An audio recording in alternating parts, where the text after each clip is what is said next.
Each year, 30,000 people in the UK experience sudden cardiac arrest while going about their daily lives. That's 80 hearts a day that will unexpectedly stop beating. Less than 1 in 10 of these people will survive. Imagine if that person was your partner, parent, friend, or child. Cardiac arrest could happen to you, me, or anyone, no matter who we are or where we are, and it can strike without warning. Every minute counts in cardiac arrest. Giving immediate CPR can double someone's chances of surviving it. Knowing CPR could be the difference between holding your loved ones again or losing them forever. Minutes spent learning CPR can mean a lifetime saved. The British Heart Foundation's Reviver campaign puts this power in your hands. Taking their free 15-minute online CPR course means you could be ready to act in an emergency. My name's Victoria, and I'm a feature writer at patient.info. To emphasise the importance of learning CPR, I'm giving a voice to those whose lives have been affected by cardiac arrest, survivors, families, and even the heroes who've performed this life-saving skill. One such voice is Andy, a father of 2 from Wakefield, who performed CPR in an ordinary setting, the kind most of us are familiar with, but where we'd least expect to find a life or death emergency. This is Andy's story. Hi Andy, thanks for speaking with me today. Hi, you're right. Thanks a lot. Thanks for having me.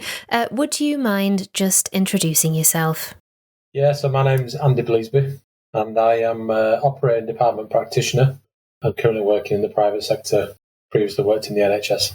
And we're speaking with you today because you are a real-life CPR hero. You have saved someone's life by performing CPR. Yeah, that's right. Yeah. And can I just check with you that you're comfortable talking about this with me, because it's obviously a very sensitive subject? Absolutely. Yeah, no problem.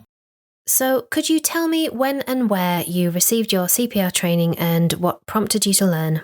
Yeah, so I have to have CPR training as part of my role as an operating department practitioner, and I do intermediate life support training as part of my role, and I also do paediatric life support training as well. So every year I get training through my employer, which is Nuffield Health, and that's a yearly update.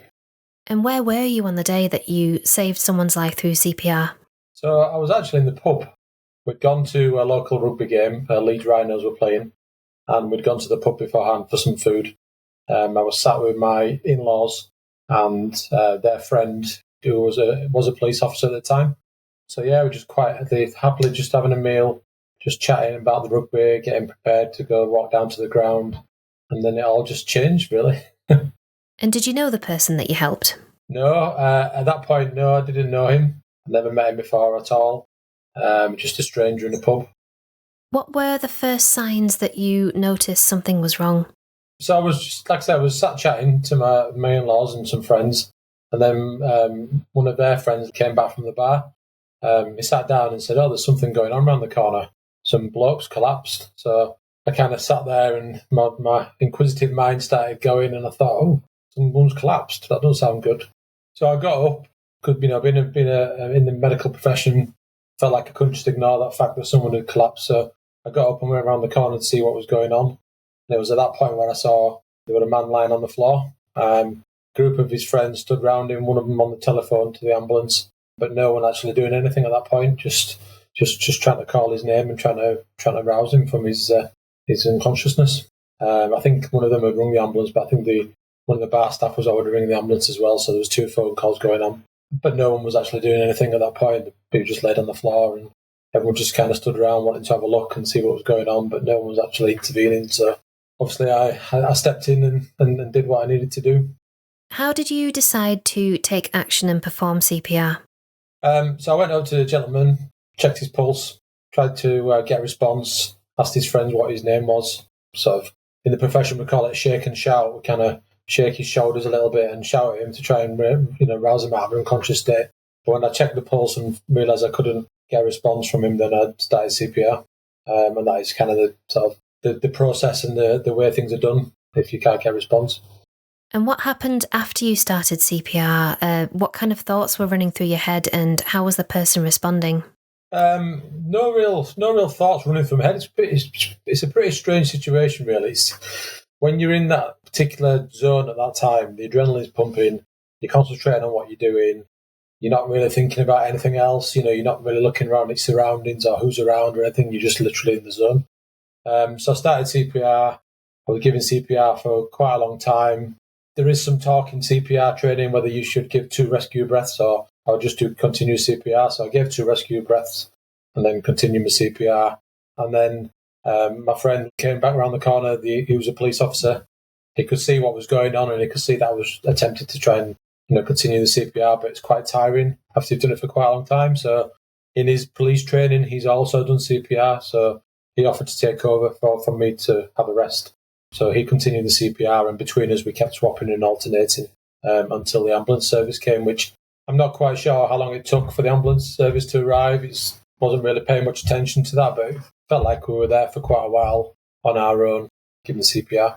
And were there any moments where you felt quite worried? The thing with CPR is if someone's collapsed, if someone's had a cardiac arrest and someone's collapsed and they've got no pulse and they're unresponsive, then effectively they're dead. So anything that you can do to try and prevent that is a bonus. So at that point, I'm knelt on the pub floor. I've got a dead person in front of me, and I'm doing CPR. Now, if it doesn't work, it doesn't work. There's no worse situation. But actually, if I can make some benefit and help that person, then obviously that's what I'm trying to do. So yeah, I wasn't really worried. I was just obviously trying my best to do what I could to try and give this person the best chance of surviving. And was the person unconscious all throughout the time that you were performing CPR? Yeah, so the patient was unconscious, and what we do is you do the CPR and then you look for signs of life. If you see any signs of life, then you stop and you check for a pulse. But there was no signs of life. We continued doing CPR for quite a while, and then I did do a pulse check, and I thought I'd found a pulse, and I thought he had started to breathe. It's quite difficult to tell sometimes, because sometimes you get a false reading, so it feels like the person's got a pulse, but actually they haven't. So we stopped momentarily, put the person in the recovery position, and then I checked the pulse again, and then realised actually there was still no pulse. So we continued with CPR, and we kept doing CPR until the ambulance team turned up. He was a first responder that arrived initially, and he turned up, and obviously he had the defibrillator, so he put that on, and they shocked the patient. I think they shocked the patient twice. And then the full ambulance service turned up shortly after, at which point I kind of stood back and we left them to do their thing. So this person presumably survived because of your course of action? Yeah, so the patient was taken off to Leeds General Infirmary. Apparently they arrested twice at Leeds General Infirmary. They were taken to the cath lab in cardiology, and they had 2 stents placed at that point. They obviously had a period of recovery afterwards, but they actually survived and are now living a normal life. I can imagine anyone listening to this is wanting to know, as I am, whether you actually met the person that you saved. Yeah, it's actually a bit of a funny story, to be fair, because at the time I didn't know this person, didn't know who he was. Turns out that his best friend is my father-in-law's best friend, and my father-in-law was talking to his best friend a couple of days later, and his best friend said, "Oh, my friend collapsed in the pub at Headingley," and my father-in-law said, "Oh, when was that?" And they got talking, and turns out that was the same person. So yeah, I've met him. I've met his family. I've met his kids. I've met his grandkids. I went to his 65th birthday party. I've seen him a few occasions because we've got mutual friends now between my in-laws and his friends as well. So I've seen him a couple of times at different events. It's always a bit strange. My family are always really kind of impressed at what happened and how how I did what I did, and kind of in awe at the fact that we saved someone's life. And his family obviously are eternally grateful for that fact. But I think when we've met subsequently, it feels a bit awkward. For me, it feels a bit strange. It's like I did what I did, and I'm trained to do that, and that's what I would do. And I'd do this day in, day out in my work life if I had to. It's what I'm trained to do. So For me, it was just another patient needing some CPR. And I think he feels a bit embarrassed about the situation. And I don't really know, it's hard to put into words, but yeah, it's just a bit strange. But yeah, we've met lots of times and we, we're quite good friends in a way. So a newfound friendship. Yeah. Quite funny because his wife every year on the anniversary of his arrest, his wife put something on Facebook and always thanks myself and my friend. So now we're probably 12 years down the line now and still getting thanks and praise from the family. That's a really heartwarming story, really, really inspiring.